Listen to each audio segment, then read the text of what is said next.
네, 증시 프리즘 박혜린 기자와 함께하겠습니다. 박 기자, 오늘 증시가 약보합으로 끝이 났는데 당초 기대와는 좀 많이 다른 결과라면서요? 네, 오늘 증시 많은 분들이 실망하셨을 건데요. 현지 시간 15일 발표된 미국의 산업 생산 지표가 예상치보다 이렇게 훨씬 좋게 나오면서 경기에 대한 자신감이 높아졌었습니다. 예. 또 중국 인민은행이 오는 25일부터 은행의 지급 준비율을 0.25%포인트 인하하겠다고 밝혔는데요. 이에 따라 우리 돈으로 약 102조 원에 달하는 돈이 유동성이 늘어날 것으로 추산되며 주말 새 기대감이 일었습니다.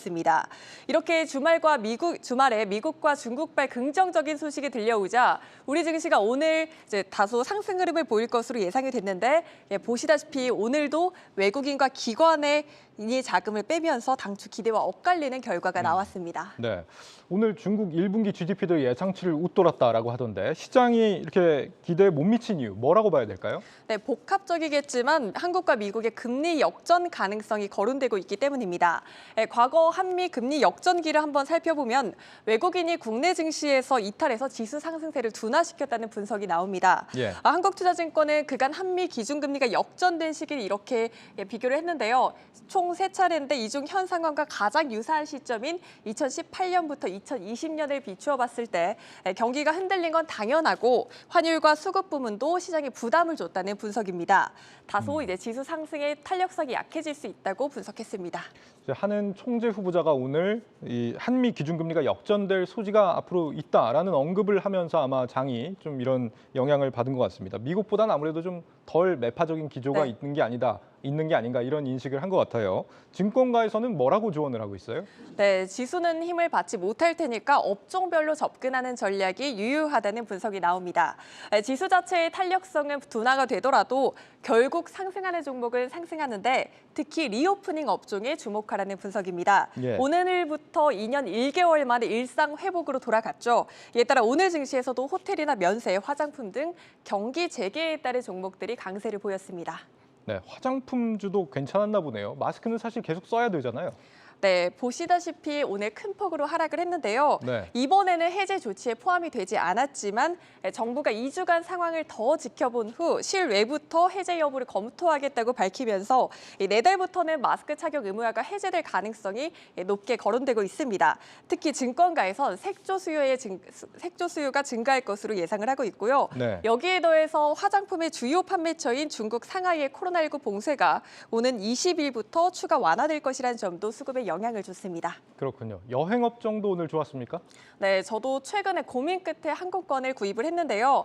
고민하는 시기에 항공권 가격이 계속해서 오르는 것을 보면서 이 리오프닝주를 실감할 수 있었습니다. 해외 입국 시 자가격리 의무도 면제된 데다 치솟는 수요에 공급은 뒤따라가지 못하며 오늘 항공주들은 다소 약세를 보인 한편 면세와 호텔 업종 등은 강세를 보였습니다. 네, 오늘 강세를 보인 업종 또 있습니까? 네, 닭고기 관련주입니다. 닭고기 관련주요?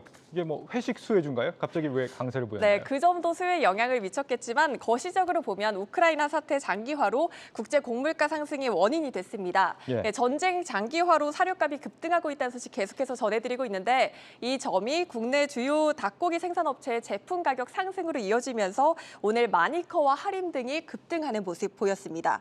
실제로 하림의 경우 이달 초 파우치 닭가슴살 제품 등의 가격을 15%가량 인상한 바 있습니다. 시장에선 전 세계 밀과 옥수수의 주요 생산지인 이 러시아와 우크라이나의 전쟁 이후 곡물 시장이 불안해지면서 식품업계가 도미노 가격 인상이 나타날 것이라 우려가 나오고 있습니다. 네, 조만간 치킨값도 또 오른다고 하는 거 아닌지 모르겠습니다. 오늘장 특징 종목들 좀 살펴봤고 이번 주 주목할 포인트들 좀 더 알아볼까요? 네, 이번 주는 국내외 주요 기업들의 1분기 실적 발표가 예정돼 있습니다. 특히 현지 시간 20일에는 테슬라가, 22일에는 국내 주요 금융주들의 실적이 발표될 예정입니다. 증권업계는 2주 전과 비교해서 현재 1분기 코스피 영업이익 전망치를 이렇게 1.6%나 하향 조정했는데요. 특히 조선과 건설 업종 등이 하향을 주도했고 또 상향 업종은 에너지나 통신 업종 등이었습니다. 네, 이번 주 주목할 만한 지표와 일정도 많죠. 네, 현지 시간 19일에는 이 IMF의 수정 경제 전망이 발표될 예정인데요. 러시아와 우크라이나가 전쟁하자 세계 143개 국가에 대한 올해 성장률 전망치를 다시 하향 조정해서 발표할 예정입니다. IMF는 지난 1월 전망에서 우리나라의 올해 성장률을 직전보다 0.3%포인트 떨어뜨려 3%로 제시를 했는데 이번 전망에서 또 하향 조정한다면 2%대로 추락하게 됩니다. 또 21일에는 연준의 경기평가 보고서인 베이지북이 발간될 예정이니까 눈여겨보셔야겠습니다. 네, 증시 프리즘 박혜린 기자였습니다.